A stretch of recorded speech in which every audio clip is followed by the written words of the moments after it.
Gimana kabarnya Bu Ayu? Alhamdulillah baik Pak. Di sini ngajar kelas berapa Bu Ayu? Kelas 7. Kelas 7. Pokok bahasa materi apa yang akan disampaikan Bu Ayu nanti? Untuk pertemuan kali ini saya akan bahas tentang konsep himpunan.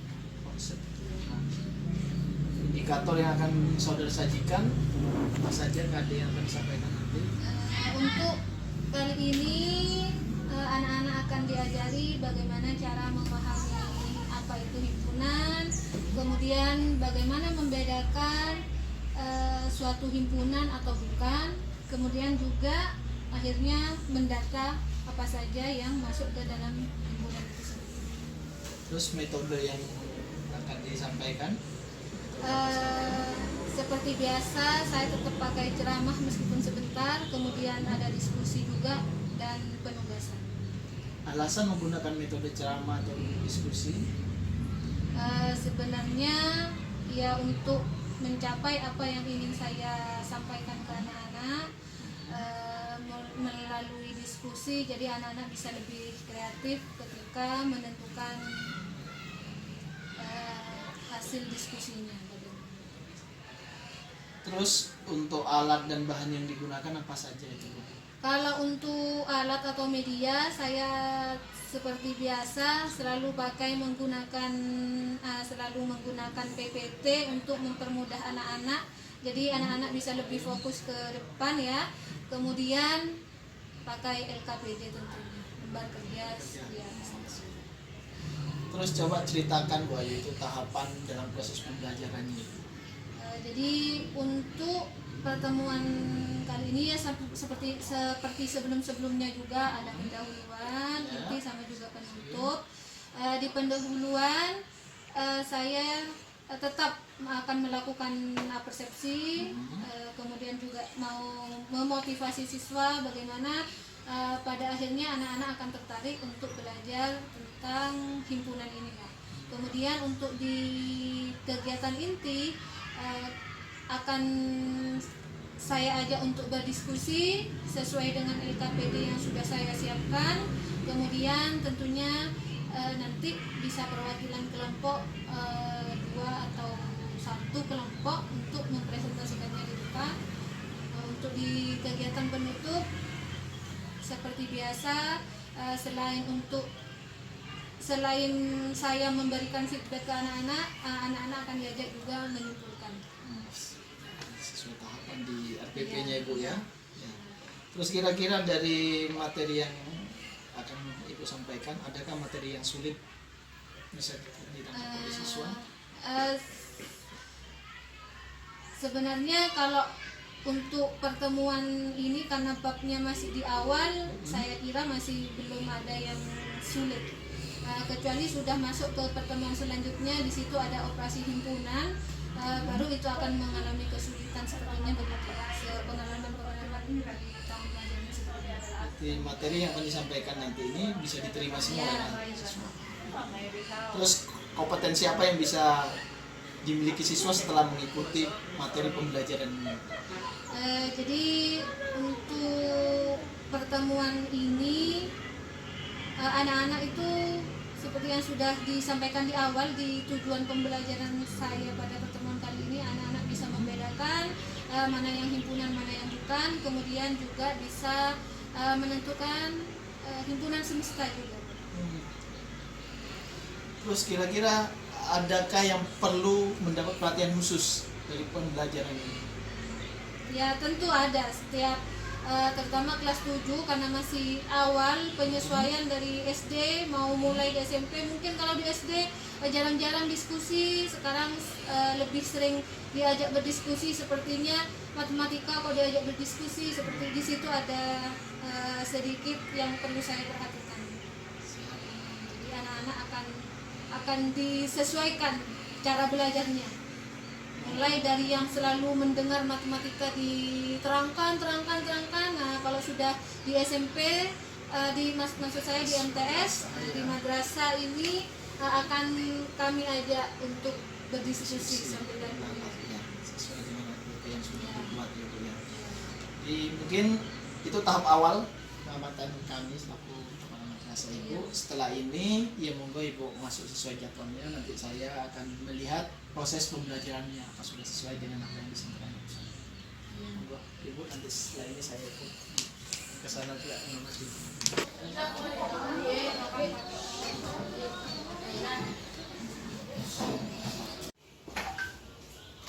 Assalamualaikum warahmatullahi wabarakatuh. Waalaikumsalam warahmatullahi wabarakatuh. Selamat pagi anak-anak. Pagi, Bu. Jadi pada pertemuan kali ini Bu Ayu didampingi langsung oleh kepala madrasah. Untuk pembelajaran kali ini akan diadakan supervisi ketika Bu Ayu mengajar. Kalian silahkan belajar seperti mana biasanya, tidak perlu grogi, tidak perlu takut karena didampingi kepala, karena yang akan kepala lakukan adalah hanya melihat bagaimana Bu Ayu mengajar kalian. Ya, siap belajar untuk hari ini? Siap. Terima kasih. Baik anak-anak, sebelum pelajaran ini dimulai, Bu Ayu coba absen dulu ya. Siapa yang hari ini tidak masuk? Masuk semua. Alhamdulillah masih diberi kesehatan. Kemudian untuk pertemuan kali ini kita akan belajar tentang konsep himpunan. Apa sih konsep himpunan? Mari kita pelajari dulu. Untuk kompetensi dasar pada pertemuan kali ini kalian bisa baca, kita sudah masuk di kompetensi dasar yang keempat. Ya, bisa diperhatikan di slide. Kemudian apa sih tujuan pembelajaran kita kali ini? Untuk yang pertama, kita akan belajar bagaimana mengelompokkan benda berdasarkan kesamaan identitas dan ciri-cirinya. Kemudian yang kedua, kita juga akan belajar bagaimana memahami pengertian himpunan dan juga mana yang bukan himpunan. Untuk yang ketiga, kalian juga akan belajar bagaimana cara memahami pengertian himpunan semesta. Sebelum ke pelajaran inti, coba perhatikan, ada dua gambar. Ya, satu gambarnya apa ini anak-anak? Toko baju yang sebelah kiri toko makanan atau supermarket. Kalau dari sini coba perhatikan, kira-kira apa yang terlintas di benak kalian? Yo, apa? Melihat dua gambar ini, apa yang terpikirkan oleh kalian? Pernah belanja di tempat ini? Pernah pasti ya. Yang satunya untuk beli baju yang ke toko baju, untuk ke supermarket belinya yang ke untuk ke supermarket berarti beli makanan, beli es krim dan lain-lain, ya kan? Baik anak-anak. Jadi kalau diperhatikan, kalian akan menemukan kelompok-kelompok. Dari gambar yang pertama, kalian akan melihat kelompok baju pendek, ya kan? Akan dijadikan satu. Kelompok celana-celana akan dijadikan satu. Kalau di supermarket apa yang bisa dilihat? Kelompoknya sabun-sabun ditaruh di sabun-sabun, di raknya sabun-sabun, ya. Kalau kelompoknya makanan ditaruh di raknya makanan.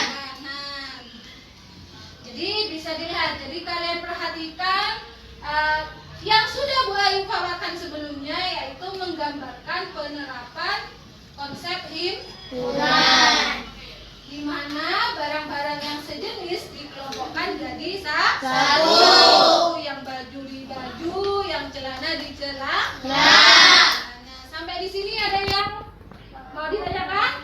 Ada. Dilanjut ya. Perhatikan, untuk integrasi keislaman, karena kita belajarnya tentang kelompok-kelompok atau digolong-golongkan, ternyata di Al-Quran itu juga sudah tertulis. Ada di mana? Diperhatikan. Surat Al-Waqiah ayat 7 sampai 10. Di situ yang artinya, dan kamu menjadi 3 golongan, golongan kanan, golongan kiri, dan golongan orang-orang yang paling yang beriman paling dahulu. Nah, di sini kan juga berhubungan dengan pengelompokan. Ngerti ya? Ya. Kak dulu, Kak. Langsung. Enggak. Baik anak-anak, jadi sebelum kita masuk ke inti pelajaran, Bu Ayu jelaskan dulu apa itu himpunan. Himpunan adalah sekelompok objek atau benda yang memiliki karakteristik yang sama atau terdefinisi dengan jelas. Harus jelas. Jadi Bu Ayu punya contoh, ada 2 himpunan. Di situ yang pertama himpunan hewan berkaki 4. Kira-kira coba cari hewan yang bisa kita kelompokkan ke hewan yang berkaki 4. Siapa yang bisa? Kucing, sapi,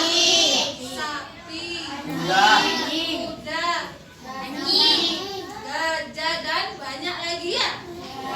Mungkin sudah mulai bisa. Kemudian contoh yang kedua, himpunan nama hari. Yuk, siapa yang bisa himpunan nama hari?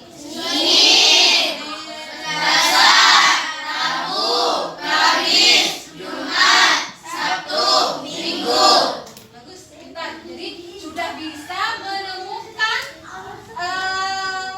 himpunan hewan berkaki 4 dan himpunan nama hari. Semua contoh itu adalah contoh himpunan yang terdefinisi dengan jelas. Coba kalau yang ini bagaimana? Perhatikan yang pertama, kumpulan kendaraan beroda 4. Himpunan apa bukan? Himpunan. Karena kalian masih bisa mencari kendaraan-kendaraan yang beroda 4. Coba kendaraan beroda 4 apa saja? Truk. Apa lagi? Bulan dan banyak lagi. Berarti kalau masih bisa menemukan kelompok-kelompok yang termasuk kendaraan beroda 4 berarti disebut himpunan. Terus yang kedua, kumpulan anak kelas 7 yang pandai. Himpunan apa bukan? Bukan. Ada yang bisa menjelaskan kenapa bukan? Nah, Bu Ayu bantu jelaskan ya. Jadi kenapa contoh yang kedua ini bukan himpunan?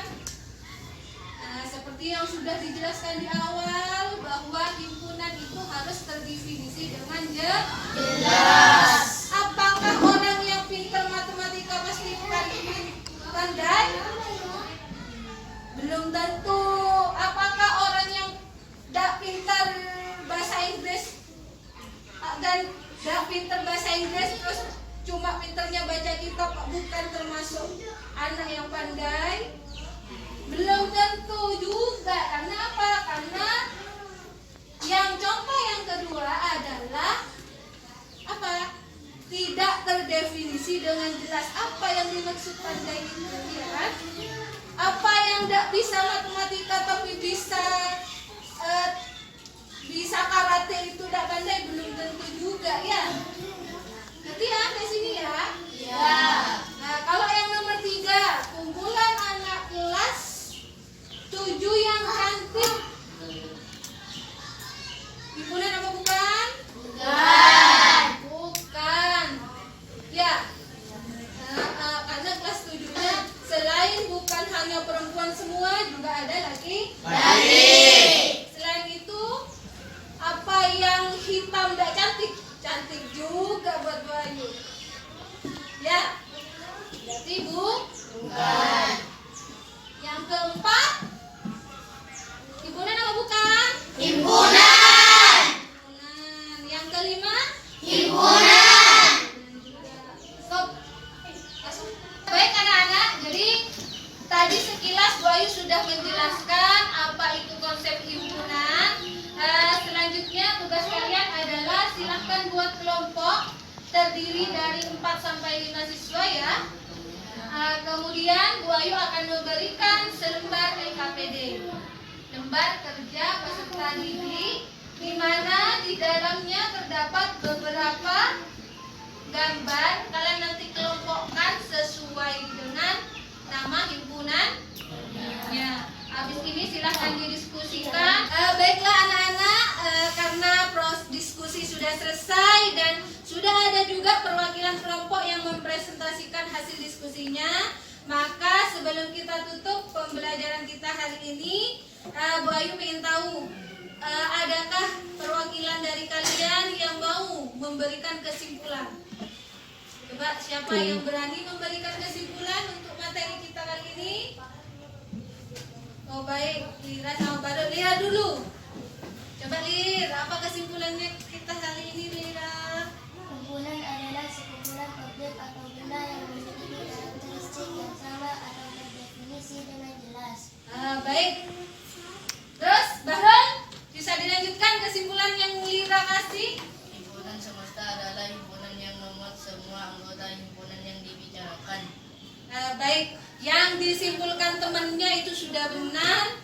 Maka sebelum kita tutup materi kita kali ini, Bu Ayu ingin menyampaikan materi kita selanjutnya, yaitu tentang himpunan kosong dan himpunan bagian. Silakan dipelajari di rumah, di pondok, silakan dipelajari ya.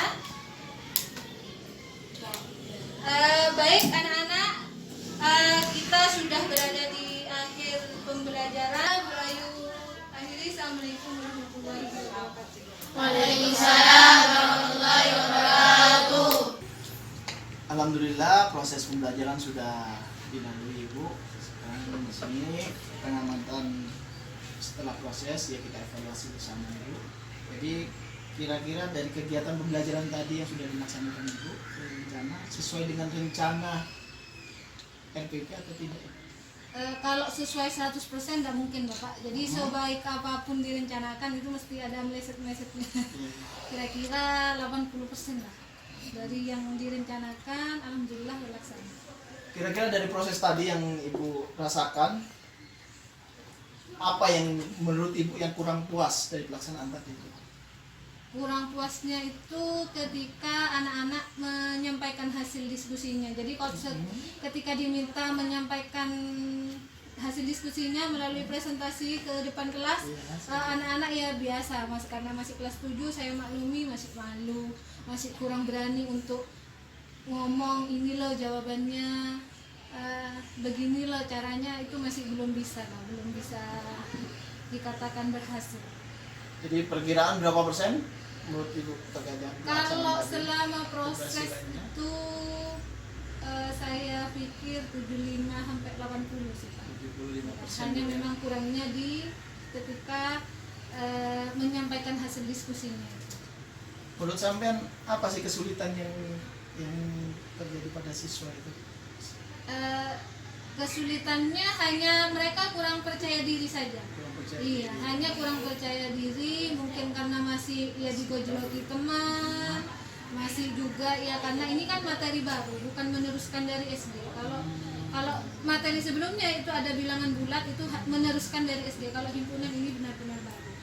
Materi yang dari madrasah yang Benar. Terus yang Ibu rasakan sendiri, menurut Ibu ada nggak Ibu pada saat penyampaian materi itu kesulitan? Dari Ibu sendiri Sebenarnya ada. ada ya, bisa diatasi semua. Bisa. Sudah menguasai, ya Ya, seorang guru harus menguasai materinya. Terus di sini kira-kira melihat pengalaman tadi mengajar, hal apa saja yang perlu ditingkatkan?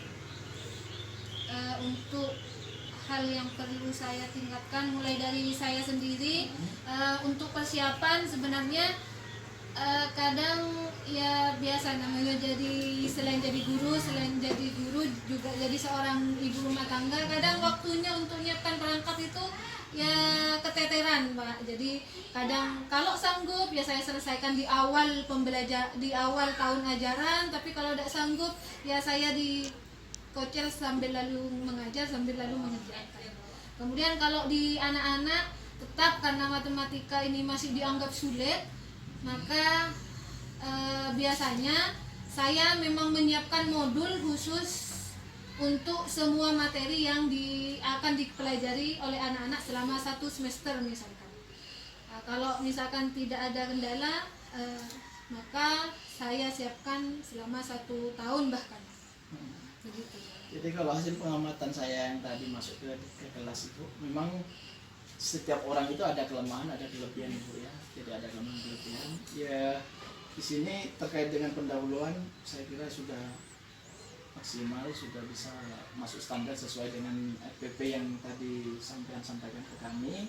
Terus terkait dengan kegiatan inti juga mengamati ada, menanya juga sudah ada, mencoba juga ada meskipun tidak maksimal karena pengetahuan siswa yang perlu ditingkatkan. Kalau dari ini sendiri saya kira sudah sesuai, sudah cukup.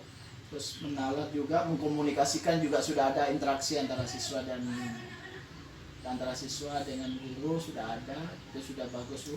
Jadi itu bisa kita terapkan juga, bisa mengetuk tularkan kepada guru-guru yang lain. Ya mohon nanti Ibu juga bisa membantu kepala madrasah untuk bisa anukan ke guru-guru yang lain. Terus kegiatan penutup juga sudah bagus tadi saya lihat. Jadi ada siswa siswa juga aktif untuk merangkum ataupun menyimpulkan hasil dari diskusinya. Meskipun masih ada kekurangan sana sini tapi itu bisa diperbaiki. Jadi saya kira dari hasil pengamatan saya kurang lebihnya sudah bagus. Jadi tinggal bagaimana Ibu, saya berharap bisa menginterpelasikan kepada teman-teman guru yang lain. Jadi di situ. Terus di sini Ibu, kira-kira untuk pertemuan berikutnya apa yang akan Ibu lakukan untuk memaksimalkan seperti apa yang disampaikan barusan? Jadi kekurangan khususnya kekurangan di siswa apa yang perlu ditingkatkan lagi? Jadi untuk pencapaian keberhasilan di pertemuan selanjutnya, saya sudah sampaikan ke anak-anak materi apa yang harus dipelajari. Karena di modul itu sudah saya siapkan, jadi anak-anak tinggal pelajari dulu di pondok.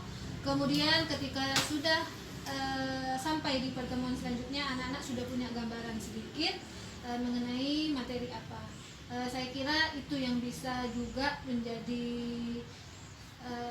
pendorong lah untuk keberhasilan pembelajaran di. Jadi ya setiap tahapan, setiap pembelajaran ini pasti tingkat kesulitannya berbeda-beda seperti yang disampaikan tadi pada saat pragu ya. Jadi setiap materi itu beda-beda tingkatannya, ya sesuai media pembelajarannya juga akan berbeda. Jadi juga tingkat pemahaman siswa juga berbeda. Tapi dari hasil kesimpulan kami di sini itu sudah maksimal, sudah dianggap di atas rata-rata. Saya berharap lagi seperti apa yang disampaikan tadi bisa diketularkan ke teman-teman kita. Jadi dari kami selaku kepala madrasah di sini mengucapkan terima kasih Bu ya. Terima kasih. Semoga pertemuan yang akan datang, pembelajaran yang akan datang lebih baik lagi. Terima kasih. Ya, ini Pak.